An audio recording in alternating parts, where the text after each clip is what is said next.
ஆண்டவராகிய இயேசு கிறிஸ்துவின் நாமத்திற்கு மகிமை உண்டாவதாக. கிறிஸ்துவுக்குள் எனக்கு மிகவும் பிரியமானவர்களே, உங்கள் யாவருக்கும் இயேசு கிறிஸ்துவின் இனிய நாமத்தில் என் அன்பின் வாழ்த்துக்கள்.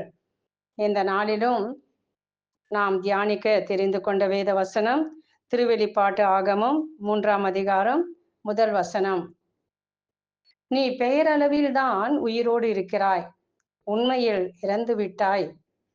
ஆமென். பிரியமானவர்களே, ஒரு மிக ஆழமான அக்கினியான வார்த்தையாக இருக்கிறது. ஆண்டவர் சர்தை திருச்சபைக்கு இவ்வாறு கூறுகிறார், நீ பெயர் அளவில் தான் உயிரோடு இருக்கிறாய், உண்மையில் இறந்து விட்டாய். இது ஒரு பயங்கரமான ஆன்மீக எச்சரிக்கையாக இருக்கிறது. வெளியில் உயிரோடு இருப்பது போல தோன்றும் ஒரு சபை உள்ளே ஆவியிலே செத்து கிடக்கிறது.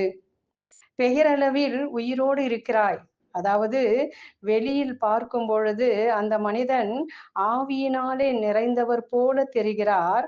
அவருக்கு சபையில் ஒரு நல்ல பெயர் இருக்கலாம், அவர் ஜெபிக்கிறார், பாடுகிறார், ஊழியத்தை அவர் சோர்வில்லாமல் செய்து கொண்டிருக்கின்றவராக இருக்கலாம். ஆனால் இறைவனின் கண்களில் அவர் இறந்தவர், அவர் மரித்து போனவராக இருக்கின்றார். ஏனெனில் அவர் ஆவியிலே உயிர் இல்லாமல் இருக்கின்றார். உடலிலே மூச்சு இருந்தாலும் ஆவியிலே உயிர் இல்லை. அனல் இல்லாத ஒரு வாழ்க்கை, ஆவியிலே நெருப்பில்லாமல் அணைந்திருக்கிறது.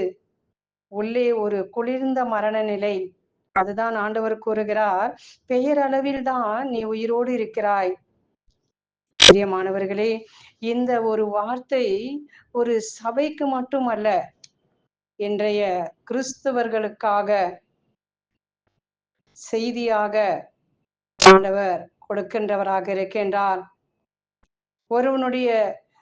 ஒருவன் கிறிஸ்துவின் ஆவி இல்லை என்றால் அவன் கிறிஸ்துவன் அல்ல என்று ஆண்டவர் கூறுகிறார்.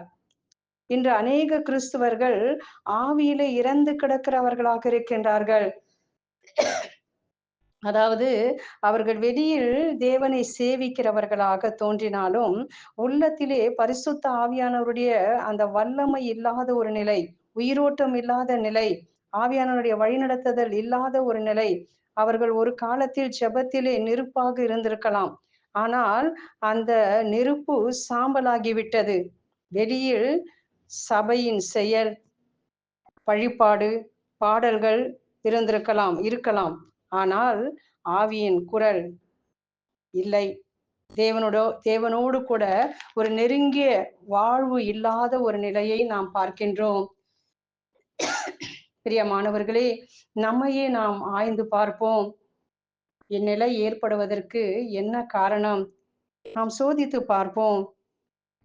முதலாவதாக, பாவம் மற்றும் இந்த உலகத்தின் பிணைப்புகள் உள்ளத்திலே ஆவியானவருடைய ஒளியை, அந்த நெருப்பை அணைத்து விடக்கூடியதாக, மறைத்து விடக்கூடியதாக இருக்கிறது.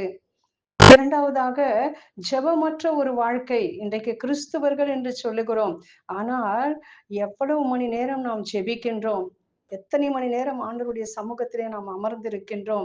அவருடைய பேர் ஆனந்தத்திலே நாம் மூழ்கி வைத்திருக்கின்றோம்.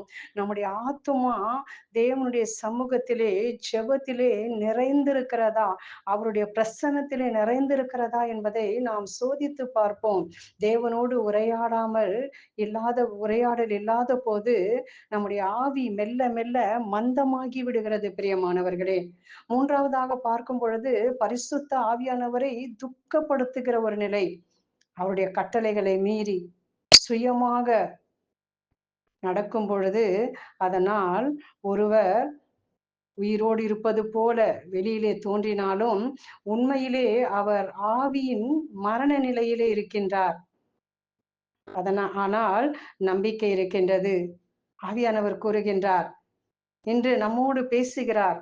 உலர்ந்த எலும்புகளோடு கூட அவர் இவ்வாறு கூறுகின்றார், நான் உங்களுக்குள் உயிர் மூச்சு புக செய்வேன், நீங்களும் உயிர் பெறுவீர்கள் என்று எசேக்கியேல் 37ஆம் அதிகாரம் 5வது வசனத்திலே நாம் வாசிக்கின்றோம்.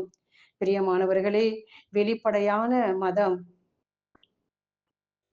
அது மதம் எப்படிப்பட்டதாக இருக்கும் என்று யோசித்து பாருங்கள்.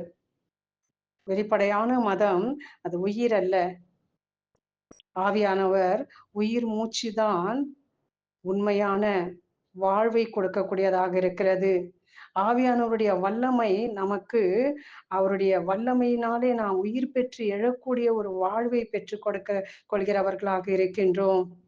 பெயர் அல்ல, உள்ளத்தின் நிலைதான் ஆண்டவருடைய கண்களிலே நமக்கு வாழ்வை கொடுக்கக்கூடிய அடையாளங்களாக இருக்கிறது. ஆவியிலே நாம் அனல் உள்ளவர்களாக இருக்க, எப்பொழுதும் ஆவியானவரோடு கூட இணைந்து நம்முடைய செபம் ஆவியில நிறைந்த ஒரு செபமாக இருக்க, நம்முடைய வேத வாசிப்பு அனல் உள்ளதாக இருக்க, நம்முடைய சேவைகள், நம்முடைய பணிகள் எல்லாமே, ஊழியங்கள் எல்லாமே ஆவியிலே அனல் மூட்டப்படக்கூடியதாக இருக்க நாம் எப்பொழுதும் முயற்சி செய்வோம். ஜெபிப்போம். நாம் ஜெபிப்போம். ஆவியான தெய்வமே, உம்மை நன்றியோடு நாங்கள் ஸ்தோத்திரிக்கிறோம் அப்பா. எங்களை உமது ஆவியினாலே பற்றி எரிய செய்வீராக. உமது உயிர் மூச்சு எங்கள் ஆவியிலே நீர் ஒவ்வொரு மணி நேரமும் ஊற்றிக்கொண்டே இருப்பீராக சுவாமி. உயிரற்ற எங்கள் வாழ்வை உயிர் பெறச் செய்வீராக. எங்கள் ஜெபம், எங்களுடைய வேத வாசிப்பு எல்லாமே உம்முடைய நெருப்பினாலே, அக்கினியினாலே பற்றி எரியக்கூடியதாக இருக்க செய்வீராக.